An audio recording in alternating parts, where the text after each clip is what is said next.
പ്രിയപ്പെട്ടവരെ, നമസ്കാരം. നമുക്ക് 10ാം ക്ലാസ് തുല്യതയുടെ സാമൂഹ്യശാസ്ത്രം ക്ലാസ്സുകൾ തുടങ്ങാം. ഒന്നാമത്തെ പാഠം പ്രാചീന ജീവിതം. ഇന്ന് കാലത്ത് മനുഷ്യർ വിവിധ ആവശ്യങ്ങൾക്കായി ഉപയോഗിക്കുന്ന ഉപകരണങ്ങളുടെ ചിത്രങ്ങൾ നിങ്ങൾ കണ്ടിട്ടുണ്ടാകുമല്ലേ? എന്നാൽ പ്രാചീന കാലത്ത് മനുഷ്യർ ഏതെല്ലാം തരത്തിലുള്ള ഉപകരണങ്ങളാണ് ഉപയോഗിച്ചിരുന്നത്? പ്രാചീന കാലത്ത് ശിലകളിലെ ഉപകരണങ്ങളും ആയുധങ്ങളുമാണ് ഉപയോഗിച്ചിരുന്നത്. പ്രാചീന കാലത്ത് ശിലകൾ കൊണ്ടുള്ള ഉപകരണങ്ങളും ആയുധങ്ങളുമാണ് ഉപയോഗിച്ചിരുന്നത്. പിന്നീട് ലോഹങ്ങളിൽ നിർമ്മിതമായ ഉപകരണങ്ങളും ഉപയോഗിച്ചിട്ടുണ്ട്.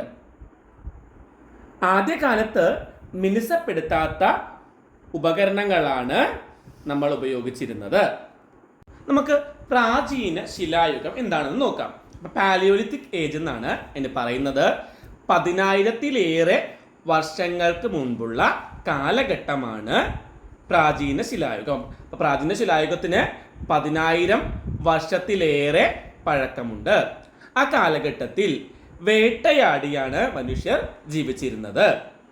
പരുക്കൻ ശിലായുധങ്ങൾ ഉപയോഗിച്ചിരുന്നു. വേട്ടയാടിയാണ് അവർ ജീവിച്ചിരുന്നത്.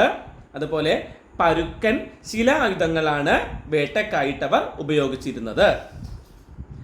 വേട്ട ചെയ്ത മൃഗങ്ങളെ മാത്രമല്ല, ചത്ത മൃഗങ്ങളുടെ മാംസവും അവർ ഭക്ഷിച്ചിരുന്നു. പഴങ്ങളുടെയും പച്ചക്കറികളുടെയും ശുദ്ധജല മത്സ്യങ്ങളുടെയും അവശിഷ്ടങ്ങൾ ആ കാലഘട്ടത്തിലെ ഗുഹകളിൽ നിന്ന് ലഭിച്ചിട്ടുണ്ട്. അപ്പോൾ അവർ താമസിച്ചിരുന്നത് എവിടെയായിരുന്നിരിക്കാം? ഗുഹകളിലാണ് അവർ താമസിച്ചിരുന്നത്. ആ പ്രാചീന ശിലായുഗത്തിലെ ആളുകൾ എവിടെയാണ് താമസിച്ചിരുന്നത്? ഗുഹകളിലാണ്. പ്രാചീന ശിലായുഗത്തിന്റെ സവിശേഷതകൾ എന്തെല്ലാമായിരുന്നു? അവർ കൂട്ടമായിട്ടാണ് ഇര തേടിയിരുന്നത്. അവർ എങ്ങനെയാണ്? കൂട്ടമായിട്ടാണ് ഇര തേടിയിരുന്നത്. കല്ല്, ചിപ്പി, ആനക്കൊമ്പ് എന്നിവ കൊണ്ട് ആഭരണങ്ങൾ നിർമ്മിച്ചിരുന്നു. എന്തെല്ലാം കൊണ്ടാണ്? കല്ല്, ചിപ്പി, ആനക്കൊമ്പ് എന്നിവ കൊണ്ട് ആഭരണങ്ങൾ നിർമ്മിച്ചിരുന്നു. കല്ലുകൊണ്ടുള്ള ചെറിയ പ്രതിമകൾ നിർമ്മിച്ചിരുന്നു. കല്ലുകൊണ്ടുള്ള ചെറിയ പ്രതിമകൾ നിർമ്മിച്ചിരുന്നു. തീ ഉപയോഗിച്ചതിന് തെളിവുകൾ ലഭിച്ചിട്ടുണ്ട്. അവർ തീ ഉപയോഗിച്ചിരുന്നു. പിന്നീട് അവർ ഗുഹകളിലാണ് താമസിച്ചിരുന്നത്. അപ്പം ഇന്ത്യയിലെ പ്രാചീന ശിലായുഗത്തിൻ്റെ കേന്ദ്രങ്ങൾ ഏതെല്ലാമായിരുന്നു നോക്കിയേ. ഭീംബേട്ടക്ക്, നർമ്മദ താഴ്വര, നാഗാർജുന കൊണ്ട, ഹൻസഗി, കുർണൂൽ ഗുഹകൾ, ഇതെല്ലാം പ്രാചീന ശിലായുഗത്തിൻ്റെ അവശിഷ്ടങ്ങൾ കണ്ടുകിട്ടിയ പ്രദേശങ്ങളാണ് അല്ലെങ്കിൽ കേന്ദ്രങ്ങളാണ്. പ്രാചീന ശിലായുഗം കഴിഞ്ഞു വരുന്ന കാലഘട്ടമാണ് മധ്യശിലായുഗം അല്ലെങ്കിൽ മെസോലിത്തിക് ഏജ്. സൂക്ഷ്മവും മുനയുള്ളതുമായ കല്ലുകളുടെ ചീളുകളാണ് ഇവർ ആയുധങ്ങളായി ഉപയോഗിച്ചിരുന്നത്. സൂക്ഷ്മവും മുനയുള്ളതുമായ കല്ലുകളുടെ ചീളുകളാണ് ഇവർ ആയുധങ്ങളായി ഉപയോഗിച്ചിരുന്നത്. പ്രധാനപ്പെട്ട മാറ്റങ്ങൾ എന്തായിരുന്നു എന്ന് നോക്കാം. വേട്ടയാടൽ വ്യാപകമായി. വേട്ടയ്ക്ക് അമ്പും വില്ലും ഉപയോഗിച്ചു. അപ്പം മധ്യശിലായുഗത്തിലാണ് വേട്ടക്കായിട്ട് അമ്പും വില്ലും ഉപയോഗിച്ചു തുടങ്ങിയത്. ഒരു സ്ഥലത്ത് സ്ഥിരവാസം ആരംഭിച്ചു. നായകളെ ഇണക്കി വളർത്തി. അടുത്തത് നവീന ശിലായുഗമാണ്. മധ്യശിലായുഗത്തിന് ശേഷം വരുന്ന കാലഘട്ടമാണ് നവീന ശിലായുഗം. നിയോലിത്തിക് ഏജ് എന്ന് തന്നെ പറയും. ഏകദേശം 8,000 വർഷത്തിൻ്റെ പഴക്കമാണ് ഇതിനുള്ളത്. പ്രധാനപ്പെട്ട സവിശേഷതകൾ എന്തെല്ലാമാണെന്ന് നോക്കാം. കൃഷി ആരംഭിച്ചു. ഇപ്പം നവീന ശിലായുഗത്തിലാണ് കൃഷി ആരംഭിച്ചത്. നദീതടങ്ങളിൽ സ്ഥിരവാസം ആരംഭിച്ചു. കൃഷി ആരംഭിച്ചു. നദീതടങ്ങളിലാണ് അവർ താമസിച്ചിരുന്നത്. മൃഗങ്ങളെ പരിപാലിച്ച് വളർത്തി. മൺപാത്രങ്ങൾ നിർമ്മിച്ചു. സാധനങ്ങൾ കൊണ്ടുപോകുന്നതിനായി ചക്രങ്ങൾ നിർമ്മിച്ചു. മനുഷ്യജീവിതം ലോകത്തിൻ്റെ വിവിധ ഭാഗങ്ങളിലേക്ക് വ്യാപിച്ചത് നവീന ശിലായുഗ കാലഘട്ടത്തിലാണ്. എടക്കൽ ഗുഹ ഒരു നവീന ശിലായുഗ കേന്ദ്രമായിരുന്നു. ഹാലൂർ, ഉത്നൂർ എന്നിവയും ഇതിൽപ്പെടുന്നു കേട്ടോ. അടുത്തത് താമ്രശിലായുഗമാണ്. ചെമ്പുകൊണ്ടുള്ള ആയുധങ്ങൾ ഉപയോഗിച്ചിരുന്നത് താമ്രശിലായുഗത്തിലാണ്. അപ്പം നവീന ശിലായുഗത്തിന് ശേഷമാണ് താമ്രശിലായുഗം വരുന്നത്. ലോഹം കൊണ്ടുള്ള ഉപകരണങ്ങളും ആയുധങ്ങളും ഉപയോഗിച്ചിരുന്നത് താമ്രശിലായുഗത്തിലാണ്. താമ്രശിലായുഗ കേന്ദ്രമായിരുന്നു ബലൂചിസ്ഥാനിലെ മെഹർഗഡ്. മൺപാത്ര നിർമ്മാണത്തിന് ഉപയോഗിച്ചിരുന്ന ചക്രത്തിന്റെ തെളിവുകൾ ഇവിടെ നിന്നും ലഭിച്ചിട്ടുണ്ട്. ഈ കാലഘട്ടത്തിലാണ് നഗരജീവിതം ആരംഭിച്ചത്. നഗരജീവിതം ആരംഭിച്ചത് താമ്രശിലായുഗ കാലഘട്ടത്തിലാണ്. നദീതട സംസ്കാരങ്ങൾ 4 നദീതട സംസ്കാരങ്ങളാണുള്ളത്. സിന്ധു നദീതട സംസ്കാരം, അത് സിന്ധു നദിയിലാണ്. മെസപ്പൊട്ടോമിയൻ സംസ്കാരം യൂഫ്രട്ടീസ് ടൈഗ്രീസ് നദികളുടെ തീരത്താണ്. ഈജിപ്ഷ്യൻ സംസ്കാരം നൈൽ നദിയുടെ തീരത്തായിരുന്നു. ചൈനീസ് സംസ്കാരം ഹൊയാഹോ നദിയുടെ തീരത്തായിരുന്നു. അപ്പം നദീതട സംസ്കാരങ്ങൾ പ്രധാനമായും 4 എണ്ണമാണ്. സിന്ധു നദീതട സംസ്കാരം, മെസപ്പൊട്ടോമിയൻ സംസ്കാരം, ഈജിപ്ഷ്യൻ സംസ്കാരം, ചൈനീസ് സംസ്കാരം. ചെമ്പ് ഉപകരണങ്ങൾക്ക് കട്ടി കുറഞ്ഞതിനാൽ ചെമ്പിനോട് ഈയം ഉരുക്കി ചേർത്തിരുന്നു. ഇങ്ങനെ ഉണ്ടാകുന്ന മിശ്രിതത്തിനെയാണ് വെങ്കലം എന്ന് പറയുന്നത്. അപ്പോൾ വെങ്കലം ഉപയോഗിച്ച കാലഘട്ടമാണ് വെങ്കലയുഗം അല്ലെങ്കിൽ ബ്രോൺസ് ഏജ് എന്നറിയപ്പെടുന്നത്. അപ്പം വെങ്കലം ഉപയോഗിച്ച കാലഘട്ടമാണ് വെങ്കലയുഗം. വെങ്കലയുഗത്തിലാണ് ഈ നദീതട സംസ്കാരങ്ങൾ വരുന്നത്. നദീതടങ്ങളിൽ വികസിച്ചു വന്ന ജനജീവിതം, അതുകൊണ്ടാണ് നദീതട സംസ്കാരങ്ങൾ എന്നിവയെ പറയുന്നത്. സിന്ധു നദീതട സംസ്കാരം സിന്ധു നദിയുടെയും അതിൻ്റെ വിവിധ കൈവഴികളുടെയും തീരത്ത് BCE 2700-നും 1700-നും ഇടയ്ക്ക് നിലനിന്നിരുന്ന സംസ്കാരമായിരുന്നു. അപ്പം സിന്ധു നദിയുടെയും അതിൻ്റെ കൈവഴികളുടെയും തീരത്തായിരുന്നു സിന്ധു നദിയുടെ സംസ്കാരം നിലനിന്നിരുന്നത്. സിന്ധു നദീ സംസ്കാരത്തിൻ്റെ പ്രധാനപ്പെട്ട കേന്ദ്രങ്ങളായിരുന്നു ഹാരപ്പയും മോഹൻജദാരോയും. ഈ സംസ്കാരത്തിൻ്റെ അവശിഷ്ടങ്ങൾ ആദ്യം കണ്ടെത്തിയത് ഹാരപ്പയിൽ നിന്നായതുകൊണ്ട് സിന്ധു നദീതട സംസ്കാരത്തെ ഹാരപ്പൻ സംസ്കാരം എന്നും വിളിക്കാറുണ്ട്. അപ്പൊ സിന്ധു നദിയുടെ സംസ്കാരത്തിന് മറ്റൊരു പേരുണ്ട്, ഹാരപ്പൻ സംസ്കാരം. ഹാരപ്പൻ നഗരങ്ങളെ 2ആയി തിരിച്ചിരുന്നു, കോട്ട എന്നും കീഴ്പട്ടണമെന്നും. ഹാരപ്പൻ നഗരങ്ങളെ കോട്ട എന്നും കീഴ്പട്ടണമെന്നും 2ആയി തിരിച്ചിരുന്നു. കോട്ട എന്നാൽ ഭരണാധികാര കേന്ദ്രമാണ് കോട്ട. കീഴ്പട്ടണം ജനങ്ങളുടെ താമസ സ്ഥലമാണ് കീഴ്പട്ടണം. ഇപ്പൊ ജനങ്ങൾ താമസിക്കുന്നത് കീഴ്പട്ടണത്തിലാണ്. ഭരണാധികാര കേന്ദ്രം എവിടെയായിരുന്നു? കോട്ടയിലായിരുന്നു. ഈ സംസ്കാരത്തിന്റെ പ്രധാനപ്പെട്ട സവിശേഷതകൾ നോക്കാം. ചുട്ട ഇഷ്ടികകൾ ഉപയോഗിച്ചിരുന്നു. എന്താണ്? ചുട്ട ഇഷ്ടികകൾ ഉപയോഗിച്ചിരുന്നു. ആസൂത്രിതമായ തെരുവുകൾ നിലനിന്നിരുന്നു. തെരുവുകൾ ആസൂത്രിതമായി പണിതിരുന്നു. വ്യത്യസ്ത ഘടനയിലുള്ള വീടുകൾ ഉണ്ടായിരുന്നു. അവിടുത്തെ വീടുകൾക്ക് വ്യത്യസ്തമായ ഘടനയായിരുന്നു. അഴുക്ക് ചാലുകൾ നിർമ്മിച്ചിരുന്നു. മോഹൻജദാരോയിൽ നിന്ന് ഒരു വലിയ കുളത്തിന്റെ അവശിഷ്ടം ലഭിച്ചിട്ടുണ്ട്. ഗ്രേറ്റ് ബാത്ത് എന്ന് പറയുന്ന മോഹൻജദാരോയിൽ നിന്നൊരു വലിയ കുളത്തിന്റെ അവശിഷ്ടം ലഭിച്ചിട്ടുണ്ട്. അപ്പൊ ഇഷ്ടികകൾ ഉപയോഗിച്ചിരുന്നു, ആസൂത്രിതമായ തെരുവുകൾ ഉണ്ടായിരുന്നു, വ്യത്യസ്ത ഘടനയിലുള്ള വീടുകൾ ഉണ്ടായിരുന്നു, അഴുക്ക് ചാലുകൾ ഉണ്ടായിരുന്നു, ഒരു വലിയ കുളമുണ്ടായിരുന്നു. നഗരാസൂത്രണത്തിന് പുറമെ ഹാരപ്പൻ സംസ്കാരത്തിന് നിരവധി സവിശേഷതകൾ ഉണ്ടായിരുന്നു. വിവിധ തരം ഉൽപ്പന്നങ്ങൾ കൃഷി ചെയ്തിരുന്നു. കൃഷി പ്രധാനമായിട്ടുള്ള ഒന്നായിരുന്നു അവിടെ. വിവിധ തരം ഉൽപ്പന്നങ്ങൾ കൃഷി ചെയ്തിരുന്നു. ധാന്യപ്പുരകൾ ഹാരപ്പയിൽ നിന്ന് നിലനിന്നിരുന്നു. അപ്പോൾ ഹാരപ്പയിൽ നിന്ന് നിരവധി ധാന്യപ്പുരകളുടെ അവശിഷ്ടങ്ങൾ കണ്ടുകിട്ടിയിട്ടുണ്ട്. ജലസേചനത്തിനു വേണ്ടി കനാലുകൾ ഉപയോഗിച്ചിരുന്നു. മൃഗപരിപാലനം നിലനിന്നിരുന്നു. ഉൽപ്പന്നങ്ങളുടെ കൈമാറ്റത്തിനായി അളവുകളും തൂക്കങ്ങളും ഉപയോഗിച്ചിരുന്നു.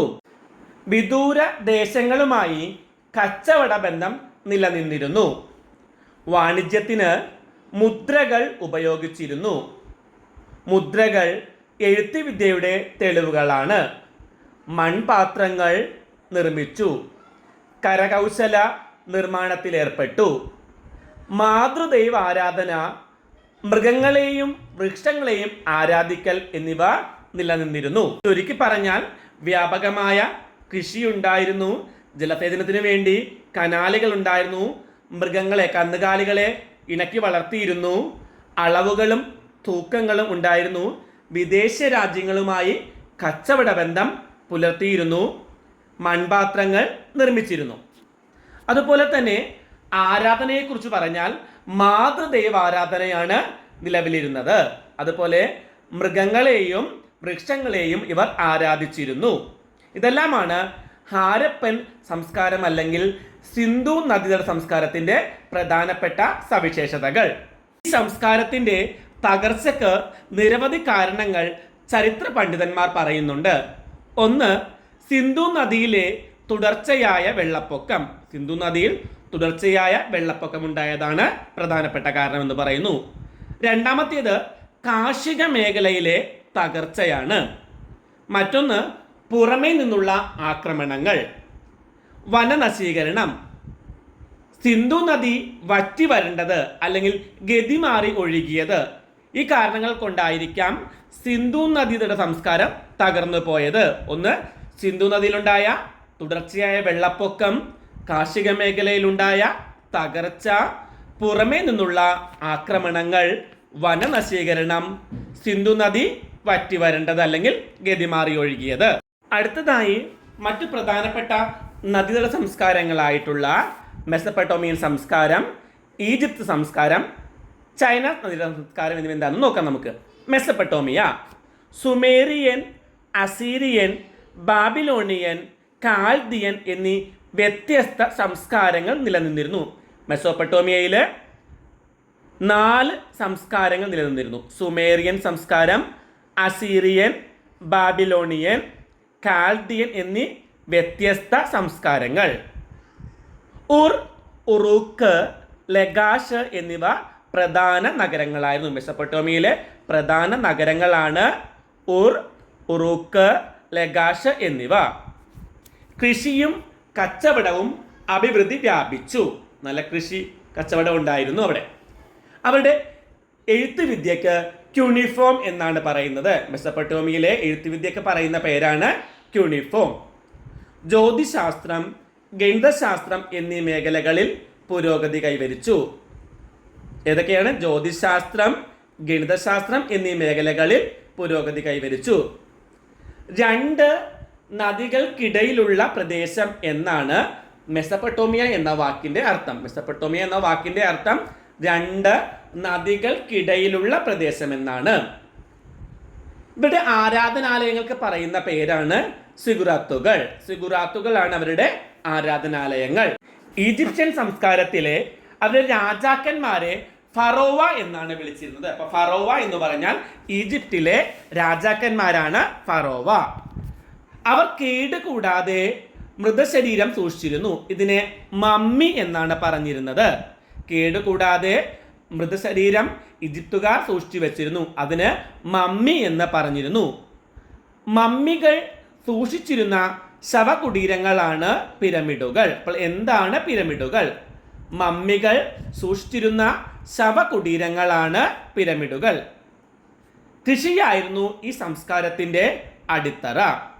അവരുടെ എഴുത്തുവിദ്യക്ക് ഹൈറോഗ്ലിഫിക് എന്നാണ് പറയുന്നത്. ഈജിപ്തുകാരുടെ എഴുത്തുവിദ്യയുടെ പേരാണ് ഹൈറോഗ്ലിഫിക്. ശാസ്ത്രരംഗത്ത് പുരോഗതി കൈവരിച്ചിരുന്നു. സ്ഫിങ്സ് എന്ന പ്രതിമകൾ നിർമ്മിച്ചിരുന്നു. സ്ഫിങ്സ് എന്ന് പറയുന്ന പ്രതിമകൾ ഇവർ നിർമ്മിച്ചിരുന്നു. അടുത്തത് ചൈന സംസ്കാരമാണ്. ഇവരുടെ സംസ്കാരത്തിന്റെ പ്രധാന അടിത്തറ കൃഷിയായിരുന്നു. അതുപോലെ തന്നെ മൺപാത്ര നിർമ്മാണം, നെയ്ത്ത്, പട്ടുവസ്ത്ര നിർമ്മാണം എന്നിവ നിലനിന്നിരുന്നു. എന്തെല്ലാമാണ്? മൺപാത്ര നിർമ്മാണം, നെയ്ത്ത്, പട്ടുവസ്ത്ര നിർമ്മാണം എന്നിവ നിലനിന്നിരുന്നു. അക്ഷരങ്ങൾക്ക് പകരം ചിത്രങ്ങൾ ഉപയോഗിക്കുന്ന എഴുത്തുവിദ്യയായിരുന്നു അവരുടേത്.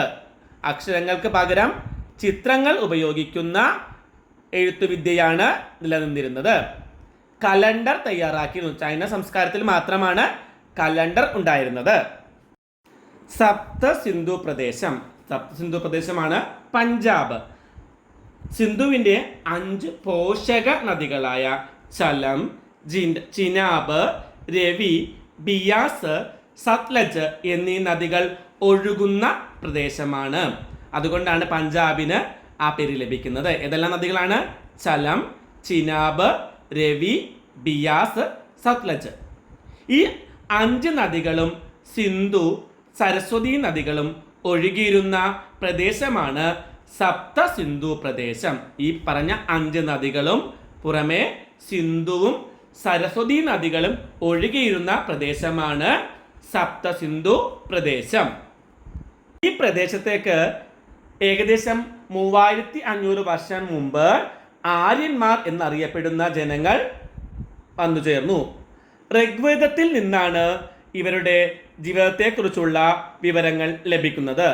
അതുകൊണ്ട് ഈ കാലഘട്ടത്തെ ഋഗ്വേദ കാലം എന്നാണ് വിളിക്കുന്നത്. ഇവർ നിരവധി കുടുംബങ്ങളുള്ള ഗോത്രങ്ങളായിട്ടാണ് ജീവിച്ചിരുന്നത്. ഈ ഗോത്രങ്ങൾക്ക് ഗോത്ര തലവന്മാരുണ്ടായിരുന്നു. ഗോത്ര തലവന്മാരെ സഹായിക്കാനായി വിധാത, സഭ, സമിതി എന്നീ ഗോത്ര സമിതികൾ ഉണ്ടായിരുന്നു. അപ്പോൾ വിധാത, സഭ, സമിതി ഇവ എന്താണ്? ഗോത്ര സമിതികളായിരുന്നു. എന്തൊക്കെയാണ് പേര് ഓർക്കാം? വിധാത, സഭ, സമിതി. കൃഷിയും കാലി വളർത്തലുമായിരുന്നു ഇവരുടെ പ്രധാനപ്പെട്ട തൊഴിൽ. കൃഷിയും കാലി വളർത്തലും ആയിരുന്നു. സമൂഹത്തെ പുരോഹിതന്മാർ, സൈനികർ, സാധാരണ ജനങ്ങൾ എന്നിങ്ങനെ 3ആയി തിരിച്ചിരുന്നു. ആ സമൂഹത്തെ 3ആയിട്ടാണ് തിരിച്ചിരുന്നത്. ഒന്നാമത്തേത് പുരോഹിതന്മാർ, രണ്ടാമത്തേത് സൈനികർ, മൂന്നാമത്തേത് സാധാരണ ജനങ്ങൾ. ഇവരുടെ ആരാധന പ്രകൃതി ശക്തികളെയാണ് ഇവർ ആരാധിച്ചിരുന്നത്. അപ്പൊ ഈ കാലഘട്ടത്തെ ഋഗ്വേദ കാലം എന്നാണ് പറയുന്നത് നമ്മൾ പറഞ്ഞു. എന്തുകൊണ്ടാണ്? ഇവരുടെ ജീവിതത്തെക്കുറിച്ചുള്ള പ്രധാനപ്പെട്ട തെളിവുകൾ, വിവരങ്ങളൊക്കെ ലഭിച്ചിട്ടുള്ളത് ഋഗ്വേദത്തിൽ നിന്നാണ്. അതുകൊണ്ടാണ് ഈ കാലഘട്ടത്തെ ഋഗ്വേദ കാലം എന്ന് വിളിക്കുന്നത്. ഒന്നാമത്തെ പാഠം കഴിഞ്ഞു. ക്ലാസ് നിങ്ങൾക്ക് ഇഷ്ടമായെങ്കിൽ നിങ്ങൾ ലൈക്ക് ചെയ്യണം, കമൻറ്റ് ചെയ്യണം. സബ്സ്ക്രൈബ് ചെയ്യാത്തവരാണെങ്കിൽ സബ്സ്ക്രൈബും കൂടി ചെയ്യണം കേട്ടോ. മറ്റുള്ളവരിലേക്കും കൂടി ഈ വീഡിയോ എത്തിക്കുകയും ചെയ്യണം. ക്ലാസ് അവസാനിപ്പിക്കാം. Thank you.